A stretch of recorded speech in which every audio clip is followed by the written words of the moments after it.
بسم اللہ الرحمن الرحیم۔ میرے بھائیوں، ہم دنیا داری میں پڑے ہوئے ہیں جس کا نتیجہ یہ نکلتا ہے کہ ہم لاشعوری طور پر شیطان کی مانتے ہوئے اپنے رحمان کو ناراض کر لیتے ہیں۔ انسان ایسی چیزوں کے پیچھے نہ پڑے، ایسی باتوں کے پیچھے نہ پڑے جس کے ساتھ اس کا تعلق ہی نہیں، کوئی فائدہ ہی نہیں ہے۔ میرے بھائیوں، یقیناً یہ جو زبان سے زخم لگتا ہے، اس کا جو اثر ہے، تیر تلوار کے زخم بھر جاتے ہیں لیکن جو زبان سے زخم لگتے ہیں یہ تا حیات قائم رہتے ہیں، یہ جلدی ذہن سے محو نہیں ہوتے۔ یہ بتاؤ کہ اگر تمہارا بھائی سگا بھائی موت ہو جائے، اس کا گوشت کھانا پسند کرے گا؟ کوئی انسان کتنے سخت سے سخت دل ہی کیوں نہ ہو، وہ اپنے بھائی کا، مردہ بھائی کا گوشت کھانے کے لیے قطعاً تیار نہیں ہوگا۔ اللہ نے فرمایا تم اس کو ناپسند جانو گے، اپنے لیے اچھا نہیں سمجھو گے۔ گویا کہ یہ تشبیہ دی کہ کسی مسلمان بھائی کی غیبت کرنا ایسے ہی ہے جیسے مردہ بھائی کا گوشت کھانا۔ ان الحمد للہ نحمده ونستعینه ونستغفره ونعوذ بالله من شرور أنفسنا ومن سيئات أعمالنا من يهده الله فلا مضل له ومن يضلله فلا هادي له وأشهد أن لا إله إلا الله وحده لا شريك له وأشهد أن محمدا عبده ورسوله اللهم صل على محمد وعلى آل محمد كما صليت على إبراهيم وعلى آل إبراهيم إنك حميد مجيد اللهم بارك على محمد وعلى آل محمد كما باركت على إبراهيم وعلى آل إبراهيم إنك حميد مجيد يا أيها الذين آمنوا اتقوا الله حق تقاته ولا تموتن إلا وأنتم مسلمون يا أيها الناس اتقوا ربكم الذي خلقكم من نفس واحدة وخلق منها زوجها وبث منهما رجالا كثيرا ونساء واتقوا الله الذي تساءلون به والأرحام إن الله كان عليكم رقيبا يا أيها الذين آمنوا اتقوا الله وقولوا قولا سديدا يصلح لكم أعمالكم ويغفر لكم ذنوبكم ومن يطع الله ورسوله فقد فاز فوزا عظيما أما بعد فإن خير الحديث كتاب الله وخير الهدي هدي محمد صلى الله عليه وسلم وشر الأمور محدثاتها وكل محدثة بدعة وكل بدعة ضلالة وكل ضلالة في النار رب اشرح لي صدري ويسر لي أمري واحلل عقدة من لساني يفقهوا قولي رب زدني علما رب زدني علما رب زدني علما أعوذ بالله السميع العليم من الشيطان الرجيم إن الشيطان لكم عدو فاتخذوه عدوا۔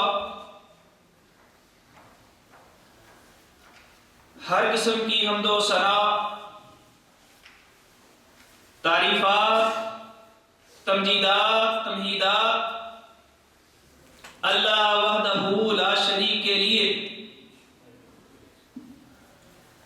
ان گنت لا تعداد بے شمار درود و سلام آخر الزمان پیغمبر سید الاولین والآخرین جناب محمد الرسول اللہ علیہ التحیت والتسلیم کے لیے حضرات گرامی، یقیناً آپ کا یہاں پر جمع ہونا جہاں پر انتظامیہ کے لیے بڑا خوشی کا باعث ہے، اسی طرح یقیناً بیان کرنے والے کے لیے بھی انتہائی فرحت کا مقام ہے۔ قبل اس کے کہ ہم اپنے اصل موضوع کی طرف آئیں، چند باتوں کی طرف اشارہ کرنا ضروری سمجھتا ہوں۔ پہلی بات وہ یہ ہے کہ ہم اپنی نیتوں کے اندر خلوص پیدا کریں۔ بیان کرنے والے کا مقصد اللہ کی رضامندی ہو، سننے والے کا مقصد بھی اللہ کی رضامندی ہو۔ اور مجھے یقین ہے کہ سبھی ساتھی یہاں پر رات کے وقت میں دن بھر محنت اور مزدوری کرنے کے بعد، مشقت کرنے کے بعد اگر یہاں پر جمع ہوئے ہیں، کسی دنیاوی مقصد کے لیے نہیں، کسی شخص کی رضامندی کے لیے نہیں، کھانے کے لیے نہیں، بلکہ صرف اللہ کو راضی کرنے کے لیے جمع ہوئے ہیں۔ اگر ہمارا یہ مقصد ہے تو ہمارا ایک منٹ بھی بیٹھنا یقیناً ہمارے لیے بڑا ہی مفید ہے، اور ہو سکتا ہے ہمارا جنت میں جانے کا ذریعہ بن جائے۔ لیکن اگر ہماری نیت کے اندر فطور ہوا تو میرے بھائیوں، رات کا یہ جاگنا آپ کے لیے ذرا برابر بھی مفید نہیں ہوگا۔ دوسری بات یہ ہے کہ انتہائی انشاءاللہ آسان انداز میں چند باتیں سمجھنے کی کوشش کریں گے، لیکن اس کے لیے ضروری ہے کہ آپ انتہائی توجہ سے بیٹھیں، خاموشی سے بیٹھیں، اور جو بات کی جائے اس کو سمجھنے کی کوشش کریں۔ میرے بھائیوں، میں آپ سے ایک سوال کرنا چاہتا ہوں کہ انسان کا جو دشمن ہوتا ہے اس کی بات مانی جاتی ہے یا کہ اس کی بات کے الٹ کیا جاتا ہے؟ اس شخص کو کوئی عقل مند نہیں کہے گا جو دشمن کی پیروی شروع کر دے، دشمن کی ہر بات ماننا شروع کر دے، اور معمولی بات پہ جس سے جھگڑا ہو گیا ہے ہمارا رویہ یہ ہوتا ہے کہ ہم اس کا چہرہ دیکھنا گوارا نہیں کرتے، اس کے ساتھ سلام لینا گوارا نہیں کرتے، اس کے ساتھ اٹھنا بیٹھنا گوارا نہیں کرتے، حتیٰ کہ اس کے ساتھ اٹھنے بیٹھنے والوں کے ساتھ ملنا گوارا نہیں کرتے۔ اگلا سوال یہ ہے کہ شیطان ہمارا دوست ہے کہ دشمن؟ دشمن ہے، اور یقیناً دشمن ہے، اس لیے کہ اللہ نے قرآن میں ہمیں یہ بتلایا ہے کہ شیطان ہمارا دوست نہیں ہے، دشمن ہے۔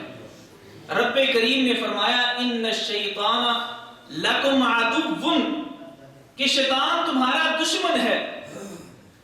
اے اللہ، اگر دشمن ہے تو ہمارے لیے اب کیا حکم ہے؟ شیطان کے ساتھ ہمارا معاملہ کس قسم کا ہونا چاہیے؟ اب ہم اس کے ساتھ دشمنی کا اظہار کیسے کریں؟ اللہ نے حکم دیا فَاتَّخِذُوهُ عَدُوًّا، دیکھیں یہ دشمنی میں کوتاہی نہیں کرتا، تم نے بھی دشمنی میں کوتاہی نہیں کرنی۔ شیطان نے کہا تھا کہ لَأُضِلَّنَّهُمْ وَلَأُمَنِّيَنَّهُمْ، اے اللہ میں ضرور تیرے بندوں کو گمراہ کروں گا۔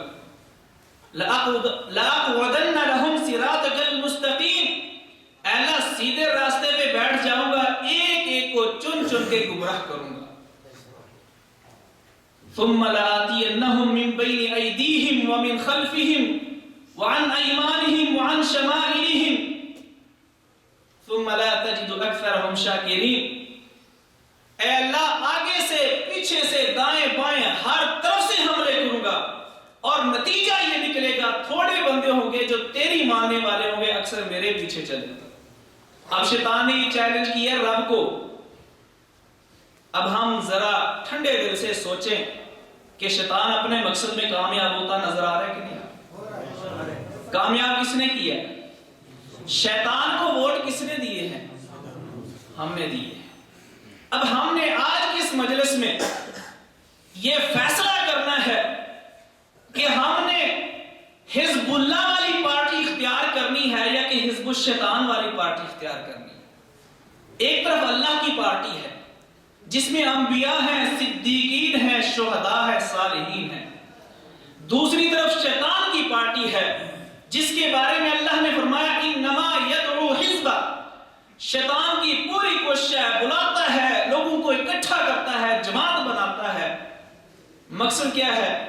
کہ ان کو عذاب سعیر کی طرف، عذاب جہنم کی طرف لے جائے. شیطان کی پیروی میں نجات ہو سکتی ہے؟ ہرگز نہیں ہو سکتی میرے بھائیوں. اور پھر اب سمجھنا یہ ہے کہ شیطان کے ساتھ ہم دشمنی کا اظہار کیسے کر سکتے ہیں. میرے بھائیوں، اس کا آسان سا طریقہ یہ ہے کہ ہم شیطان کی نہ مانیں بلکہ رحمان کی مانیں. ہم یہ سمجھنے کی کوشش کریں کہ شیطانی وار کیا ہے اور ان سے بچنے کا طریقہ کیا ہے. اب شیطان کا سب سے بڑا وار ہم دیکھیں کہ کیا ہے. شیطان کا سب سے بڑا وار انسان پر یہ ہے کہ شیطان انسان کو بندگی سے نکال کر کے، اللہ کی بندگی سے نکال کر کے بندوں کی بندگی پہ لگا دیتا ہے. اللہ کے ساتھ شریک ٹھہرانے پر اکساتا ہے، جس کا نتیجہ یہ نکلتا ہے کہ انسان جانتے بوجھتے یا لاشعوری طور پر رب کا شریک ٹھہرا دیتا ہے. اور پھر شیطان انسان کو گمراہ کرنے کے لیے صرف ایک طریقہ استعمال نہیں کرتا.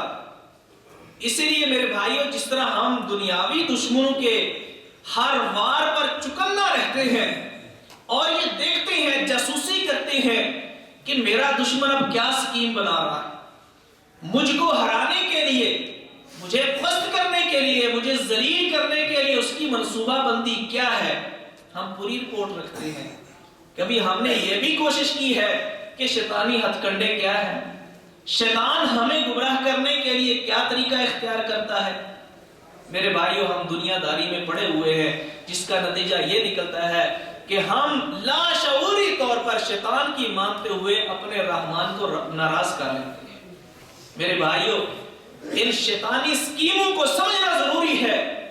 شیطان انسان کے ایمان کے بقدر اس کو گمراہ کرنے کی کوشش کرتا ہے. اگر سیدھے طریقے سے کوئی انسان گمراہ نہیں ہوتا، شیطان ایسے طریقے اختیار کرتا ہے کہ انسان اس کو نیکی سمجھتا ہے لیکن حقیقت میں وہ گناہ ہوتا ہے. یہ بھی ایک شیطانی ہتھ کنڈا ہے. اب دیکھ لیں، بدعت اس کا ثواب ہے کہ گناہ ہے؟ گناہ ہے. لیکن جو بدعات کا شکار ہیں اس کو گناہ سمجھتے ہیں کہ ثواب سمجھتے ہیں؟ دیکھیں، شیطان نے اس قدر بڑی منصوبہ بندی کی کہ اس نے گناہ کو انسان کے دماغ میں بٹھا دیا کہ یہ ثواب ہے، جس کا نتیجہ یہ نکلا کہ انسان جس کو گناہ سمجھتا ہے اس کو چھوڑنے کے لیے تو تیار ہو جاتا ہے. کبھی نہ کبھی دل میں افسوس ہوتا ہے کہ یار میں یہ نماز چھوڑ رہا ہوں، یہ گناہ کا کام ہے، میں یہ زنا کر رہا ہوں، یہ گناہ کا کام ہے. لیکن ایک آدمی وہ ایک کام اس کو ثواب سمجھ کے کر رہا ہے تو اس کا چھوڑنا بڑا مشکل ہے. یہ شیطان دیکھیں کس انداز سے ہمیں گمراہ کر رہا ہے. تو میرے بھائیوں، یہ شیطانی اسکیموں کو، شیطانی منصوبہ بندی کو سمجھنا ہمارے لیے بہت ضروری ہے.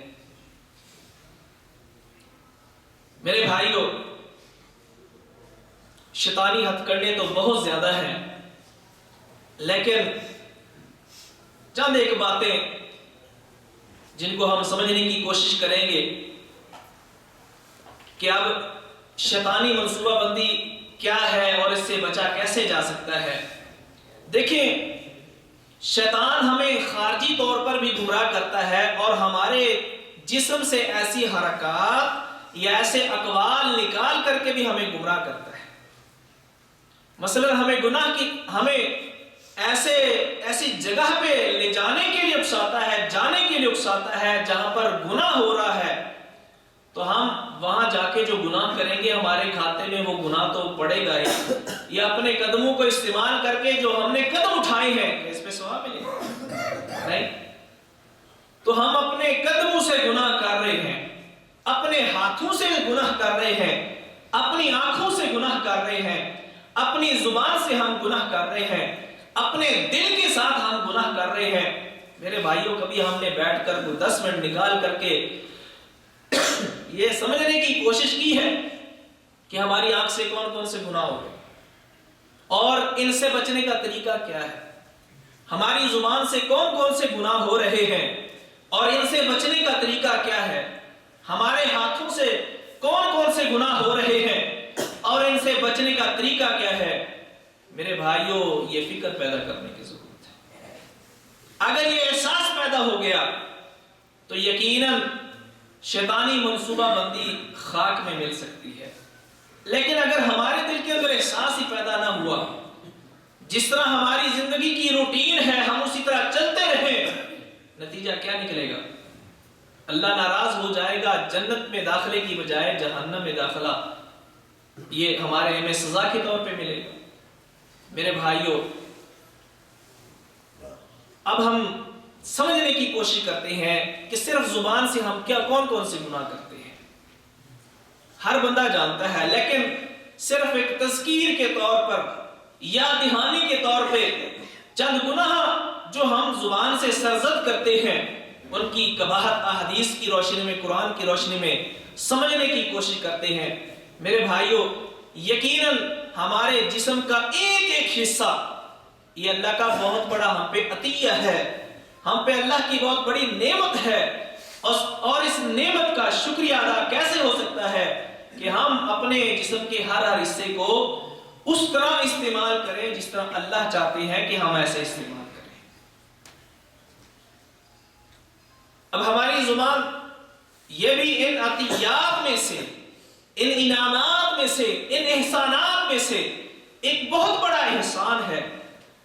یہ زبان کا چھوٹا سا لوتھڑا ہم اپنے دل کی بات اپنے سامعین کو احسن انداز میں سمجھا سکتے ہیں، بیان کر سکتے ہیں، اور اس کی قدر و منزلت یقیناً وہ آدمی صحیح طور پر بیان کر سکتا ہے جو اس عظیم نعمت سے محروم ہے۔ تو میرے بھائیوں، اگر ہمیں اللہ نے یہ اتنی بڑی نعمت دی ہے تو ہم دیکھیں کہ ہم اس نعمت کو صحیح استعمال کر رہے ہیں یا کہ نہیں کر رہے۔ اس کا صحیح استعمال کیا ہے کہ ہم اپنی زبان سے کوئی ایسی بات، کوئی ایسا کلمہ نہ نکالیں جس سے ہمارا رب ناراض ہو جائے، جس سے کسی مسلمان بھائی کی دل آزاری ہو، جس سے ہمیں دنیا کے اندر بھی خسارہ اور نقصان اٹھانا پڑے اور آخرت میں بھی ہمارے لیے یہ سودا گھاٹے کا سودا ہو۔ اور یقیناً یہ بات بھی ہمیں ذہن میں رکھنی چاہیے کہ ہم جو دن میں ہزاروں لاکھوں کلمات استعمال کرتے ہیں، یہ ہمارے تمام کے تمام اعمال، اقوال، افعال، حرکات، سکنات کتاب کے اندر تحریر کی جا رہی ہے۔ یہ مت بھولیے کہ ہم جو باتیں کرتے ہیں ہوا میں اڑ جاتی ہیں، ان کی کوئی قدر و منزلت نہیں ہے۔ کل قیامت کے دن فَمَن يَعْمَلْ مِثْقَالَ ذَرَّةٍ خَيْرًا يَرَهُ وَمَن يَعْمَلْ مِثْقَالَ ذَرَّةٍ شَرًّا يَرَهُ۔ قیامت کے دن چھوٹی سی نیکی جس کو ہم نیکی نہیں سمجھتے تھے وہ بھی ہمارے سامنے ہوگی، اور چھوٹا سا گناہ انتہائی معمولی جس کو ہم نے کچھ سمجھا ہی نہیں تھا، کچھ حیثیت اور وقت ہی نہیں دی تھی، وہ بھی ہماری اس سجل کے اندر، اس کاپی کے اندر، اس نامہ اعمال کے اندر درج ہو چکا ہے، تحریر ہو چکا ہے، قیامت کے دن ہمارے سامنے ہوگا۔ رب کریم نے فرمایا ما يلفظ من قول الا لديه رقیب عتید۔ جب انسان کوئی بھی کلمہ اپنی زبان سے نکالتا ہے، بڑا چاقو چوکس ایک نگہبان لکھنے کے لیے وہ تیار کرتا ہے۔ جو بھی کلمہ، جو بھی لفظ ہماری زبان سے نکلتا ہے، وہ اچھا کلمہ ہو یا کہ برا کلمہ ہو، اس لیے تو ہمیں نبی کریم علیہ السلام نے تعلیم دی ہے کہ ہم اپنی زبان سے گفتگو کم کریں اور وہ بات کریں جو ہمارے لیے دنیاوی اور اخروی لحاظ سے مفید ہے۔ نبی کریم علیہ السلام نے فرمایا من کان یؤمن باللہ والیوم الآخر فلیقل خیرا او لیصمت۔ فرمایا جس کا اللہ پہ ایمان ہے، آخرت کے دن پہ ایمان ہے، ان دو چیزوں کو خصوصی طور پہ ذکر کیا تاکہ یاد دہانی ہو جائے کہ اگلی جو بات کہی جا رہی ہے اس کا رزلٹ آخرت کے دن کے ساتھ منسلک ہے۔ فرمایا جس کا ان دو باتوں پر ایمان ہے، اللہ پر ایمان ہے کہ اللہ کی عدالت قائم ہوگی، آخرت کے دن پر ایمان ہے کہ یہ دن ہے جب کچہری کے اندر، کٹہرے کے اندر مجھے کھڑا ہونا پڑے گا، اس کو کیا کرنا چاہیے؟ فَلْيَقُلْ خَيْرًا أَوْ لِيَصْمُتْ۔ اس کو چاہیے کہ صرف بھلائی والی بات، مفید بات کرے، یا دوسرا طریقہ یہ ہے، دوسری صورت یہ ہے کہ خاموش رہے۔ اسی لیے دوسری حدیث میں فرمایا من صامت نجا، جو خاموش رہا کامیاب ہو گیا۔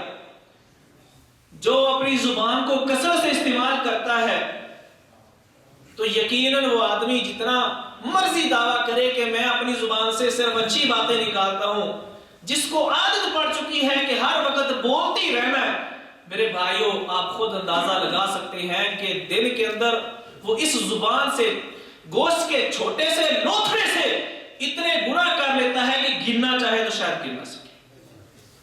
تو میرے بھائیوں جب ایک طریقہ نبی کریم علیہ السلام نے ہمیں بتا دیا کہ یہ طریقہ اختیار کرو، اچھی بات اگر تمہارے دل دماغ کے اندر گردش کر رہی ہے اور اس بات کا تمہیں دنیاوی لحاظ سے یا اخروی لحاظ سے فائدہ ہو سکتا ہے تو وہ بات کرو، ورنہ خاموش رہو۔ اب ہم ہر بندہ اپنے گریبان میں جھانک کے یہ دیکھ سکتا ہے کہ کیا نبی کی اس نصیحت پہ ہم عمل کر رہے ہیں کہ نہیں کر رہے۔ ہر بندہ اس کا جائزہ لے سکتا ہے۔ اور دوسری حدیث میں نبی کریم علیہ السلام نے فرمایا کہ من حسن اسلام المرء ترکہ ما لا یعنی۔ حسن درجے کی یہ روایت، اس کے اندر آپ نے فرمایا کہ اسلام کے آدمی کے، اسلام کے اچھا ہونے کی دلیل یہ ہے، اس کی علامتوں میں سے ایک علامت یہ ہے کہ انسان ایسی چیزوں کے پیچھے نہ پڑے، ایسی باتوں کے پیچھے نہ پڑے جس کے ساتھ اس کو تعلق ہی نہیں، کوئی فائدہ ہی نہیں ہے۔ اور ایک اور حدیث میں فرمایا کہ من یضمن لی ما بین لحییہ وما بین رجلیہ اضمن لہ الجنہ۔ نبی کریم علیہ السلام نے فرمایا کہ میں تمہیں جنت کی ضمانت دینا چاہتا ہوں، یعنی میں ضامن بنتا ہوں کہ تمہیں جنت مل کے رہے گی، بشرط یہ کہ تم کوئی کام کرو۔ وہ کون سا کام ہے؟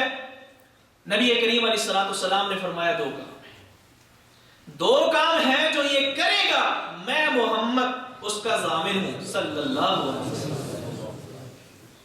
حضور کون سے دو کام ہیں؟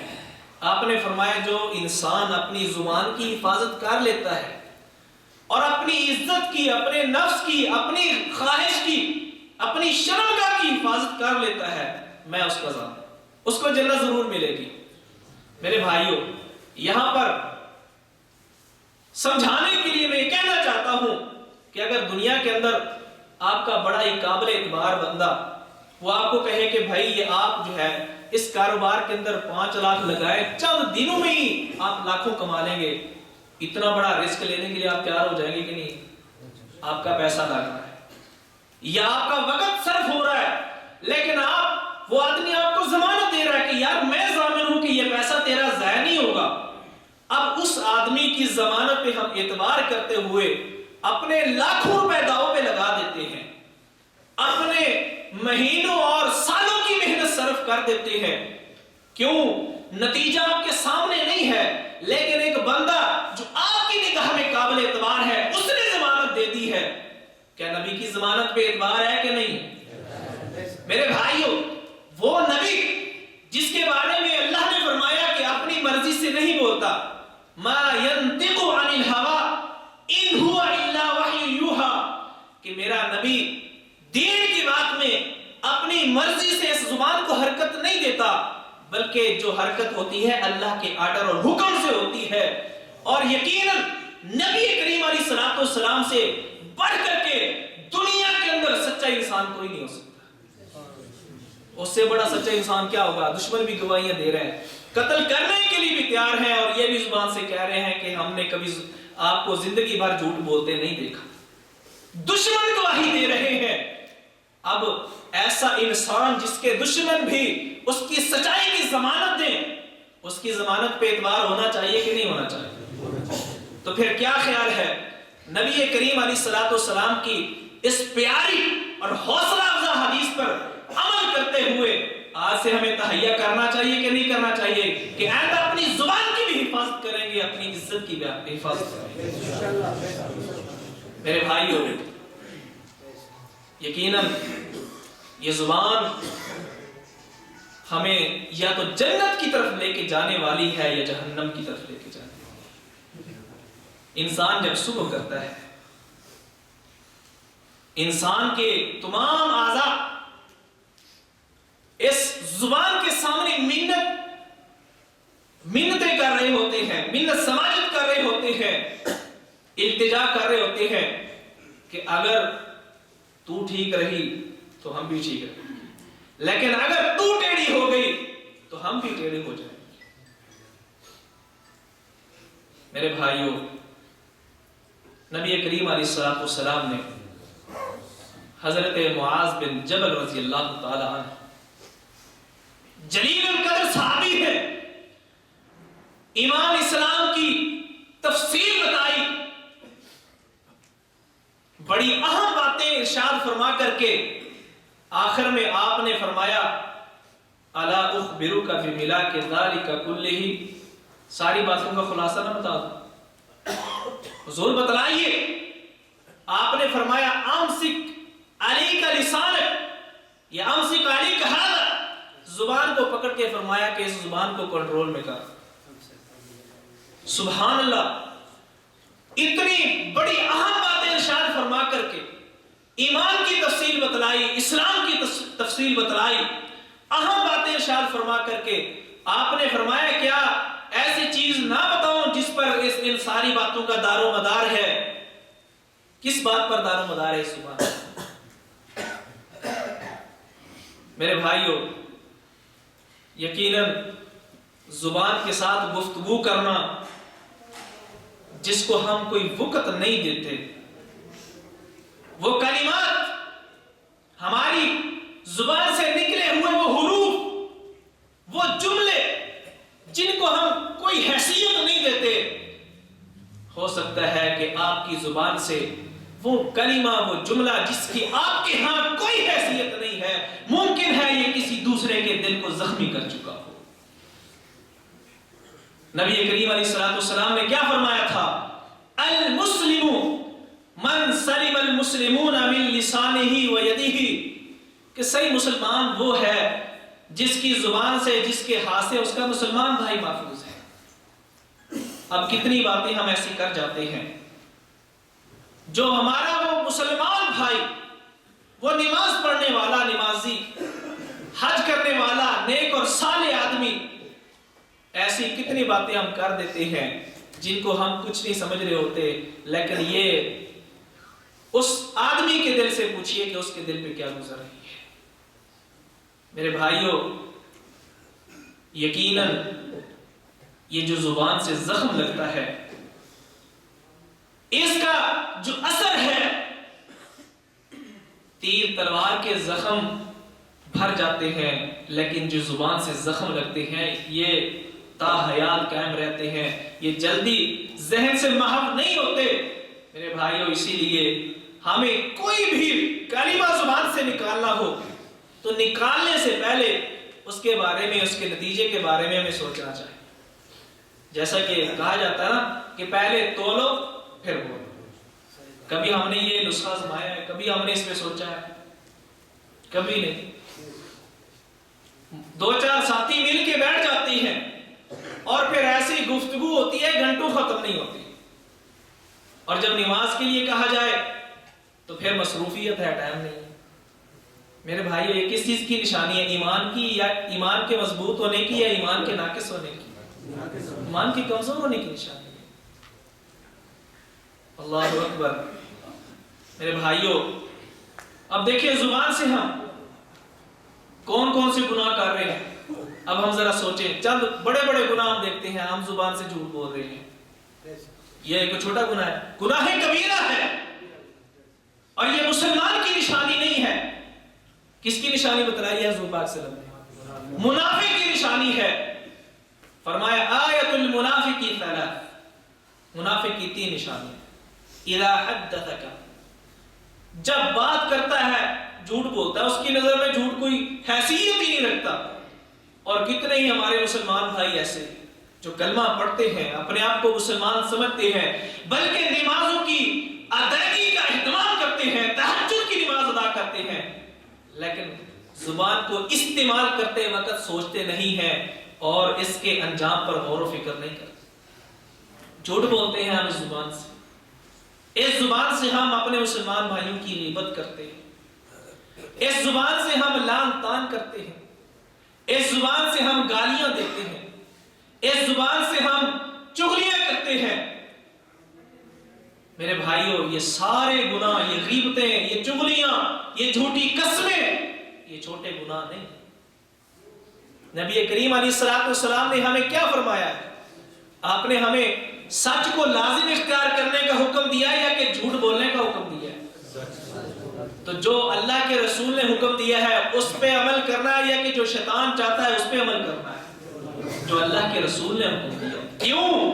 اس لیے کہ ہمارا یہ دعویٰ ہے، اور صرف دعویٰ نہیں ہے بلکہ ہماری یہ کوشش ہے، اور آج کی اس مجلس میں ہم یہ عہد بھی کرتے ہیں اپنے اللہ سے، اپنے رب سے، کہ اے اللہ، ہم اب تک صرف زبان سے کہتے تھے کہ ہمیں تیرے محبوب سے محبت ہے، آج سے ہم نے تیرے محبوب کی محبت کا عملی طور پہ اظہار کر کے دکھانا ہے۔ صرف زبان سے نہیں۔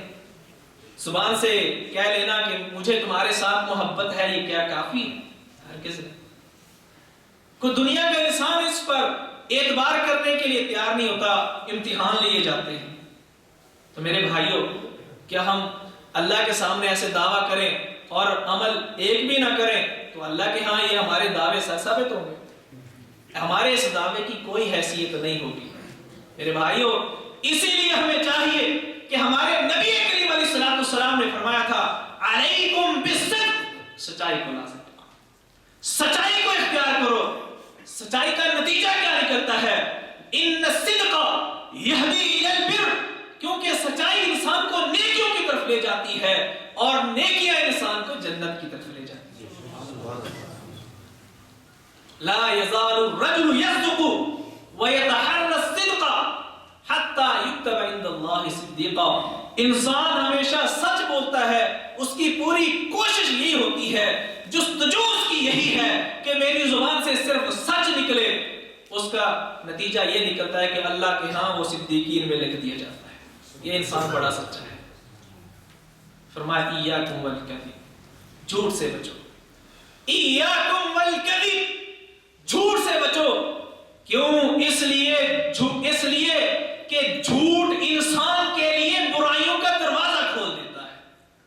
خود جائزہ لے لیں، جب ایک جھوٹ بولتے ہیں اس کو چھپانے کے لیے ہمیں کتنے جھوٹ بولنے پڑتے ہیں؟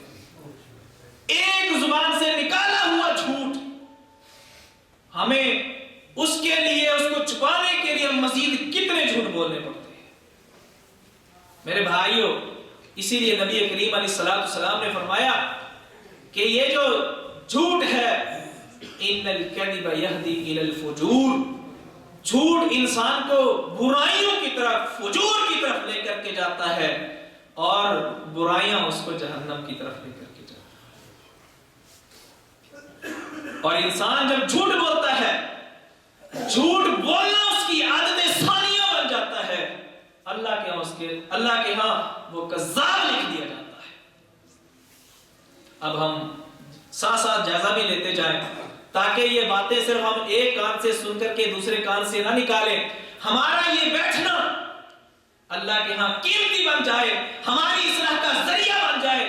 یہ ہماری اصلاح تبھی ہوگی جب ہم ہر حدیث پر سمجھنے کی کوشش کریں گے، ہر حدیث پر ٹھہر کر اس پر غور و فکر کریں گے کہ یار یہ حدیث تو ہم اس پر 40 سال ہو گئے، زندگی کے 50-60 سال ہو گئے، 20 سال ہو گئے، میں تو اس حدیث کی مخالفت کرتا رہا، اپنے نبی کی بات کی مخالفت کرتا رہا، کبھی ماں کی بات کی مخالفت میرے دل نے گوارا نہیں کیا کہ اپنی ماں کی بات کی مخالفت کروں، میں تو اس شخصیت کی، اس ہستی کی مخالفت کرتا رہا ہوں جس ہستی کی محبت سب انسانوں سے بڑھ کے ہونی چاہیے۔ میرے بھائیوں، اس لیے ہماری پوری کوشش یہی ہونی چاہیے کہ ہم اپنی زندگی اسی طرح گزاریں جس طرح اللہ کے نبی ہمیں گزارنے کا طریقہ سلیقہ بتلا کر کے گئے۔ عرض کر رہا تھا کہ یہ جھوٹ بولنا یہ معمولی کام نہیں ہے، مسلمان کی علامت نہیں ہے، مسلمان کی نشانی نہیں ہے، یہ اللہ کے رسول صلی اللہ علیہ وسلم نے منافق کی، کافر کی نشانی بتلایا ہے۔ تو ہم کافر کی زبان سے دعویٰ کرتے ہیں کہ یہ کافر ہمارا دشمن ہے، یہ منافق ہمارا دشمن ہے، ہم اس کو اپنی صف میں شامل کرنا گوارا نہیں کرتے، آئینہ سے عزم کرتے ہیں کہ جو کافروں کی علامتیں ہیں ہم اپنے اندر بھی وہ گوارا نہ کریں۔ اللہ اکبر۔ میرے بھائیوں، بہت سارے لوگوں کو یہ کہتے سنا گیا ہے کہ بھائی آپ کون سے دنیا میں رہ رہے ہیں، جھوٹ نہ بولے تو دنیا میں رہنا مشکل ہے، کاروبار نہیں ہوتے، آپ نے تو مساجد سنبھالی ہوئی ہیں، آپ کو دنیا کا کیا پتا۔ میرے بھائیوں، ہمیں پتا نہیں ہے لیکن پیدا کرنے والے کو تو پتا ہے کہ نہیں۔ انسان کی فطرت کے اندر ہی جھوٹ کی قباحت وہ پیدا کر دی گئی ہے۔ کافر بھی جھوٹ کو اچھا نہیں سمجھتا، کافر انسان بھی جھوٹ کو اچھا نہیں سمجھتا ہے۔ ذرا تجربہ کر کے دیکھ لیں، کسی کافر کے سامنے جھوٹ بولیں، خوش ہوگا کہ یہ ہماری برادری کا بندہ ہے، جو کام ہم کر رہے ہیں یہ بھی کر رہا ہے، ناراض ہوگا، غصے ہوگا کہ جھوٹ کیوں بولتے ہو، جھوٹ کیوں بکتے ہو، کیوں اس کا یہ رد عمل کیوں ہے؟ اس لیے کہ وہ جھوٹ کو اچھا نہیں سمجھتا۔ تو جس کام کو کافر بھی اچھا نہیں سمجھ رہا، ہم اس کو اچھا کیوں سمجھیں؟ میرے بھائیوں، اور اگر ہم یہ سمجھیں کہ ہمیں تو کاروبار کے اندر خسارہ آ جائے گا، گھاٹا آ جائے گا، اللہ کے قرآن سے پوچھتے ہیں اللہ اگر سچ بولنا شروع کر دیں، تیرا ڈر اپنے دل کے اندر بٹھا لیں، گھاٹا تو نہیں آئے گا؟ رب کریم نے فرمایا یا ایھا الذین آمنوا اتقوا اللہ وقولوا قولا سدیدا، اے ایمان کا دعویٰ کرنے والوں، دو کام کرو، اتقوا اللہ، اللہ سے ڈرو، وقولوا قولا سدیدا، اور سیدھی صاف کھری باتیں کرو۔ اے اللہ ٹھیک ہے ہم تیرے حکم پر عمل کرتے ہوئے تیرا ڈر ہی اپنے دلوں کے اندر بٹھا لیتے ہیں، تو اس سے ہی ڈرنا شروع کر دیں، سچ بولنا شروع کر دیں، صاف سیدھی باتیں کرنا شروع کر دیں، اے اللہ کیا ملے گا؟ کیونکہ یہ تو ہماری فطرت کے اندر ہے نا، پہلے یہ سوچتی ہیں کہ اس کے نتیجے میں ملے گا کیا۔ رب کریم نے فرمایا فکر نہ کرو، دنیا میں بھی دوں گا، آخرت میں بھی دوں گا۔ یصلح لکم اعمالکم ویغفر لکم ذنوبکم، تمہارے معاملات سارے سیدھے کر دوں گا۔ یصلح لکم اعمالکم، اللہ تمہارے اعمال کو، معاملات کو سیدھا کر دے گا۔ وہ معاملات کاروباری ہوں، وہ معاملات ہماری معیشت سے تعلق رکھتے ہوں، ہماری نجی زندگی سے تعلق رکھتے ہوں، اللہ نے ضمانت دے دی ہے یصلح لکم اعمالکم، اللہ تمہارے اعمال کو ٹھیک کر دے۔ دنیا کے اندر فائدہ مل گیا، آخرت کے اندر کیا فائدہ ہے؟ یغفر لکم ذنوبکم، تمہیں گناہوں کی معافی کا سرٹیفکیٹ مل جائے گا۔ جب گناہ معاف ہو گئے جنت میں جانے سے کون روک سکتا ہے؟ اللہ اکبر۔ میرے بھائیوں، قرآن، رب کا قرآن جھوٹ بول سکتا ہے؟ ہرگز نہیں. مولوی جھوٹ بول سکتا ہے, سننے والا جھوٹ بول سکتا ہے, لیکن رب کے قرآن نے یہ بتلا دیا کہ جو انسان اللہ کے ڈر کو اپنے دل کے اندر بٹھا لیتا ہے, جو اپنی زبان کو صاف کر لیتا ہے, سیدھا کر لیتا ہے, صاف اور سیدھی باتیں کرنا شروع کر دیتا ہے, اس کے معاملات ٹھیک ہو جاتے ہیں. تو ہمیں یقین کرنا چاہیے کہ نہیں کرنا چاہیے؟ تو جو آدمی یہ کہے کہ نہیں بھائی یہ کاروبار نہیں چل سکتے جھوٹ کے بغیر, تو آپ کیا کہیں گے؟ آپ کا یہ ایمان مضبوط ہونا چاہیے کہ بھائی میرا اللہ پر ایمان ہے, اللہ نے جب سچ بولنے کا حکم دیا ہے اور اللہ کے رسول نے سچ بولنے کا حکم دیا ہے, نجات اسی میں ہے. دوسرا راستہ وہ خسارے کا ہو سکتا ہے, نفع کا راستہ نہیں ہو سکتا. اللہ اکبر. نبی کریم علیہ الصلوۃ والسلام نے فرمایا البیعان بالخیار ما لم یتفرقا. آپ نے صرف ہمیں نماز روزے کے طریقے نہیں بتلائے, آپ نے اگر آپ سیرت کو پڑھیں, نبی کریم علیہ الصلوۃ والسلام کی زندگی کو پڑھیں, آپ جس بھی شعبے سے تعلق رکھتے ہیں, جو بھی آپ کا شعبہ ہے, معلم ہیں, مدرس ہیں, آپ حکمران ہیں, سیاست سے تعلق ہے, یا آپ کی کاروباری معاملات ہیں, نبی کریم علیہ الصلوۃ والسلام نے ہر ایک کے لیے رہنمائی فرما دی. ایک کاروباری شخص ہے, وہ یہ نہ سمجھے کہ کاروبار کے اصول ہم نے خود وضع کرنے ہیں, کیا جائز ہے کیا حرام ہے. نہیں, اللہ نے, اللہ کے رسول نے ہمارے لیے قوانین وضع کر دیے ہیں, بتلا دیا ہے کیا ہمارے لیے جائز ہے اور کیا ناجائز ہے. چنانچہ اسی سلسلے کی ایک کڑی نبی کریم علیہ الصلوۃ والسلام نے فرمایا کہ جب سودا کیا جائے, بیچنے والا اور خریدنے والا جب اتفاق کر لیں کہ بھائی یہ میں اتنے کی بیچ رہا, اور خریدنے والا کہے کہ ٹھیک ہے میں اتنے کی لینے کے لیے تیار ہوں, اور وہ سودا پکا کر لیں, نبی کریم علیہ الصلوۃ والسلام نے فرمایا کہ ابھی بھی ان کو اختیار ہے, وہ سودا واپس کر سکتے ہیں جب تک اس مجلس کو برخاست نہ کر لیں. وہ گاہک اس دکان سے ہٹ کر کے چلا نہ جائے, وہ دکاندار وہاں سے ہٹ کر چلا نہ جائے. آپ نے فرمایا البیعان بالخیار ما لم یتفرقا, جب تک یہ دونوں جدا نہیں ہو جاتے ان کو اختیار ہے. یا دوسرا طریقہ یہ بھی ہے کہ دکاندار کہے بھائی یہ جو واپسی کا مدت ہے صرف 3 دن ہے, 3 دن کے اندر قابل واپسی ہے, اس کے بعد واپسی نہیں ہے. تو یہ اگر اس کو خیار دے دے تو یہ خیار بھی اس کے لیے موجود ہے, لیکن اگر وہ دکاندار اس کو خیار نہ بھی دے, شریعت نے اس کو یہ اختیار دیا ہے کہ وہ سودا واپس کر سکتا ہے جب تک وہ وہاں پہ موجود ہے. اور دوسری رہنمائی نبی کریم علیہ الصلوۃ والسلام نے فرمائی کہ فَإِن صَدَقَا وَبَيَّنَا بُورِقَتْ لَهُمَا فِي بَيْعِهِمَا. اگر یہ دونوں لینے والا اور دینے والا, دکاندار اور گاہک, اگر سچ بولیں اور ہر چیز واضح کر دیں, میرے بھائی یہ جو چیز میں بیچ رہا ہوں اس کے اندر فلاں نقص ہے, فلاں عیب ہے, اور گاہک بھی سچ بولے, جھوٹ نہ بولے, 1 نمبر کرنسی دے, اور اس کے اگر وہ بدلے میں کوئی دوسری جنس دے رہا ہے وہ بھی بالکل صاف اور سیدھی بات کرے. اللہ کے رسول نے فرمایا کہ اگر دونوں سچ بولیں گے اور ہر چیز واضح کر دیں گے, وضاحت کر دیں گے, عیب کو چھپائیں گے نہیں, نبی کریم علیہ الصلوۃ والسلام نے فرمایا اللہ کی طرف سے ان کے سودے میں برکت ڈال جاتی ہے, ان کا یہ سودا ان کے لیے مبارک ہو جاتا ہے. لیکن اگر اس کے الٹ کریں, ان کذب وکتم محقت برکت بیعہما, فرمایا اگر وہ جھوٹ بولیں یا اس سودے کے اندر موجود عیب کو چھپائیں, فرمایا اس میں سے برکت سب ختم ہو. میرے بھائیوں, اب ہمیں برکت حاصل کرنی چاہیے کہ اپنے سودوں سے برکت ختم کرنی چاہیے. سچ بولنے سے, بات صاف کرنے سے جب برکت ڈال گئی تو خسارہ آئے گا یا کہ نفع آئے گا؟ معلوم ہوا کہ نفع سچ بولنے میں ہے, نفع ہر بات واضح کرنے میں ہے, جھوٹ بولنے میں, عیب چھپانے میں نہیں ہے. اللہ اکبر. میرے بھائیوں, اسی لیے یہ جو اتنا بڑا عظیم گناہ ہے, اللہ اکبر, مجھے یاد آ گئی حضرت کعب بن مالک رضی اللہ تعالیٰ عنہ کی حدیث, بڑی لمبی حدیث ہے جس کا خلاصہ یہ ہے, فرماتے ہیں کہ نبی کریم علیہ السلام نے جنگ تبوک کے لیے اعلان کیا کہ تبوک کے لیے ہم نے جنگ کے لیے رومیوں سے جنگ کے لیے ہم نے نکلنا ہے. اعلان عام ہو گیا. فرماتے ہیں کہ میرے پاس بہترین سواری تھی. اتنا بہترین سواری میرے پاس کبھی نہیں آئی تھی.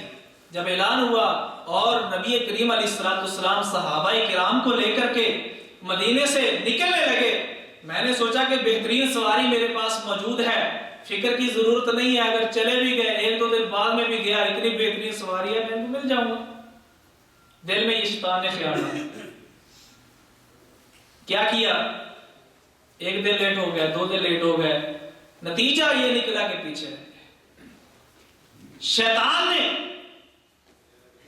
ان کو اس کار خیر سے, عظیم اجر سے محروم کرنے کی کوشش کی. آپ علیہ السلام واپس آ گئے اور سب لوگوں نے اپنے اپنے عذر بہانے پیش کرنے شروع کر دیے. جس کا عذر تھا انہوں نے عذر پیش کیے, اور جو منافقین تھے انہوں نے بہانے بنانے شروع کر دیے. حضور میرا یہ مسئلہ تھا, میرا یہ مسئلہ تھا. نبی کریم علیہ السلام نے جب حضرت کعب بن مالک سے پوچھا, فرمایا حضور میرا کوئی عذر نہیں تھا, سچ بات کر. حالانکہ پتہ تھا کہ اللہ کی طرف سے گرفت ہو سکتی ہے, نبی کریم علیہ السلام کی طرف سے گرفت ہو سکتی ہے کہ جنگ کے لیے اعلان عام ہوا لیکن شامل نہیں ہوئے. لیکن سچ بولا, معمولی آزمائش بھی آئی. 40 دن تک قطع تعلقی کا حکم دے دیا گیا. انتہائی اذیت اور کرب کے اندر وہ ایام گزرے.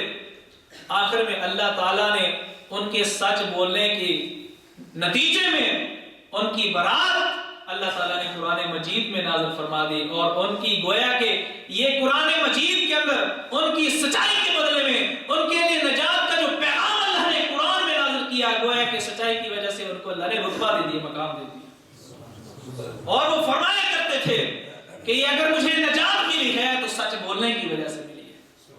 تو بھائیو ہم بھی یقین کریں کہ ہمیں اگر نجات مل سکتی ہے تو سچ بولنے کی وجہ سے مل سکتی ہے. افسوس کی بات تو یہ ہے کہ ہم خود بھی جھوٹ بولتے ہیں, اپنی اولاد کو بھی جھوٹ بولنا سکھاتے ہیں.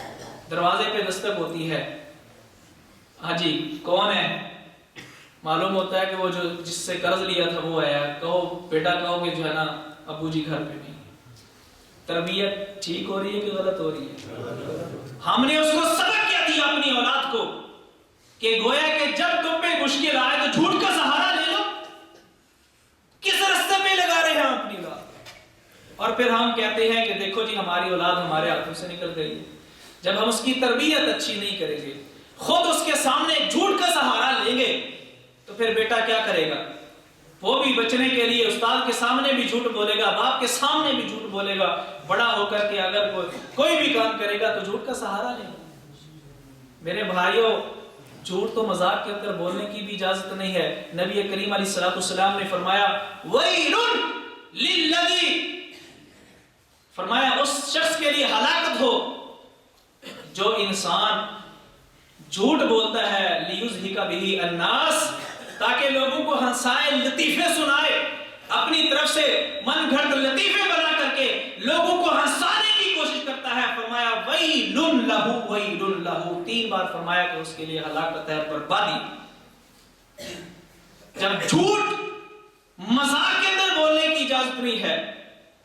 ایک صحابی رسول بیان کرتے ہیں کہ میری والدہ نے مجھے کہا بیٹا ادھر آؤ, میں تمہیں کھجور دینا چاہتی ہوں. آپ علیہ السلام گھر کے اندر موجود تھے. آپ نے فرمایا اے ام فلاں, کیا واقعی کھجور دینا چاہتی ہو؟ حضور جی میرے پاس کھجور ہے, میں کھجور دینا چاہتی ہوں. آپ نے فرمایا اگر تو نے اس کو بلایا ہے کہ میں تجھے کھجور دینا چاہتی ہوں, اگر کھجور نہیں دو گے یہ بھی تمہارے حق میں تمہارے نامہ اعمال کے اندر چوٹ شمار ہوگا. اور ہم ایسا کرتے ہیں کہ نہیں کرتے, کبھی سوچتے نہیں کہ یہ بھی جھوٹ ہے. میرے بھائیو, تو یہ اتنا بڑا ہم گناہ کر رہے ہیں, اسی زبان سے ہم غیبتیں کرتے ہیں. اللہ اکبر.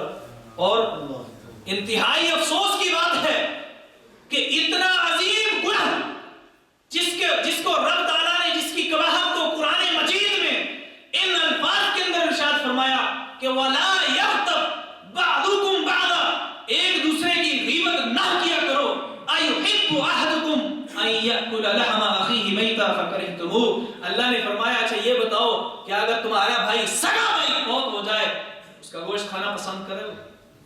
کوئی انسان کتنے سخت سے سخت دل ہی کیوں نہ ہو، وہ اپنے بھائی کا، مردہ بھائی کا گوشت کھانے کے لیے قطعاً تیار نہیں ہوگا۔ فَكَرِهْتُمُوهُ، اللہ نے فرمایا تم اس کو ناپسند جانو گے، اپنے لیے اچھا نہیں سمجھو گے۔ گویا کہ یہ تشبیہ دی کہ کسی مسلمان بھائی کی غیبت کرنا ایسے ہی ہے جیسے مردہ بھائی کا گوشت کھانا۔ میرے بھائیوں، ہماری آج مجلسیں اس غیبت جیسے بڑے گناہ سے محفوظ نہیں ہے، اور شاید ہم غیبت کا معنی نہیں سمجھتے۔ آئیے نبی کریم علیہ السلام نے غیبت کا مفہوم کیا بیان فرمایا ہے۔ فرمایا اتدرون ما الغیبہ، صحابہ سے پوچھا جانتے ہو غیبت کس کو کہتے ہیں؟ حضور اللہ و رسولہ عالم، آپ ہی بہتر اس کا جواب دے سکتے ہیں۔ آپ نے فرمایا کہ اپنے بھائی کے بارے میں ایسی بات کرنا جو اس کو اچھا نہ سمجھے۔ ذکر کا اخاک بما یکرہ، اپنے بھائی کے بارے میں کوئی ایسی بات کرو جو تمہارا بھائی پسند نہیں کرتا کہ میرے بارے میں یہ بات کہی جائے۔ صحابہ کرام کے ذہن میں اشکال پیدا ہوا، جو اشکال شاید آپ کے ذہن میں بھی پیدا ہوا ہو کہ یار اگر وہ عیب اس کے اندر پایا جا رہا ہے، چھوٹے قد کا ہے، ہم نے کہہ دیا کہ دیکھو جی ٹڈا، اگر اس کے اندر اس کی ایک آنکھ جو ہے وہ اس کی ایک آنکھ اس کے اندر عیب ہے، ہم نے اس کو جو ہے نا اس کا عیب بیان کر دیا۔ اگر اس کی شکل و صورت کبھی ہے، ہم نے اس کی وہ شکل و صورت کا وہ حکایت کر دیا، اس میں کیا حرج ہے؟ اللہ کے رسول وہ عیب جس کو ہم دوسرے کے سامنے بیان کرتے ہیں وہ اس کے اندر موجود ہو، پھر آپ نے فرمایا اللہ کے بندو یہی تو غیبت ہے، یہی تو غیبت ہے کہ جو عیب تمہارے بھائی کے اندر پایا جا رہا ہے اور وہ پسند نہیں کرتا میرا یہ عیب کسی دوسرے کے سامنے بیان کیا جائے، اس عیب کو دوسرے کے سامنے بیان کرنا میرے بھائیوں یہی وہ غیبت ہے جس کا انجام جس کی قباحت اللہ نے قرآن مجید میں سورہ حجرات میں بیان فرمائی ہے، اور ہم دھڑلے سے یہ کام کر رہے ہیں۔ اور اگر کوئی ایسی بات کی جائے، کوئی ایسا عیب اپنے بھائی کے بارے میں بیان کیا جائے اس کے اندر موجود ہی نہیں ہے، آپ نے فرمایا یہ تو غیبت سے بڑھ کر کے گناہ ہے، یہ تو تہمت ہے۔ وہ عیب جو ہمارے مسلمان بھائی کے اندر پایا جاتا ہے اس کو بیان کرنے کی اجازت نہیں ہے، تو اس عیب کو بیان کرنے کی اجازت کیسے ہو سکتی ہے جو اس کے اندر موجود ہی نہیں ہے؟ اور افسوس کی بات ہے کہ ہم یہ کام کرتے ہیں اور کبھی اس کے بارے میں، اس کے مال کے بارے میں، نتیجے کے بارے میں فکر ہی نہیں کرتے۔ جہاں پہ دو آدمی اکٹھے ہوئے بس باتیں شروع ہو گئی، دیکھو جی فلاں تو ایسا ہے، فلاں تو ایسا ہے، وہ ایسے چلتا ہے۔ اور میرے بھائیوں یاد رکھو جو غیبت ہوتی ہے صرف زبان سے نہیں ہوتی، انسان جو غیبت کرتا ہے زبان سے بھی کرتا ہے، اپنی حرکات سے بھی انسان غیبت کرتا ہے۔ مثلا کوئی مسلمان بھائی ایسے چلتا ہے کہ وہ بظاہر عیب محسوس ہوتا ہے، ہم دوسروں کو چل کے دکھائیں گے فلاں تو ایسے چلتا ہے، یہ غیبت ہے کہ نہیں؟ اور ہمارے اندر یہ عیب پایا جاتا ہے کہ نہیں؟ اسی طرح ہم کتنے ہی باتیں ایک دن میں کر جاتے ہیں کہ فلاں ایسا ہے، فلاں ایسا ہے۔ میرے بھائیوں حضرت عائشہ رضی اللہ تعالی عنہا نے حضرت صفیہ رضی اللہ تعالی عنہا کے بارے میں فرما دیا کہ حضور صفیہ تو ایسے ایسے ہے، مقصد یہ تھا کہ وہ تو چھوٹے سے قد کی ہے۔ نبی کریم علیہ السلام نے کیا فرمایا تھا؟ آپ نے فرمایا عائشہ تو نے ایسی بات کر دی، ایسی کڑوی بات کر دی ہے کہ اگر سمندر کے اندر یہ بات ڈال دی جائے تو سمندر کا پانی کڑوا جائے۔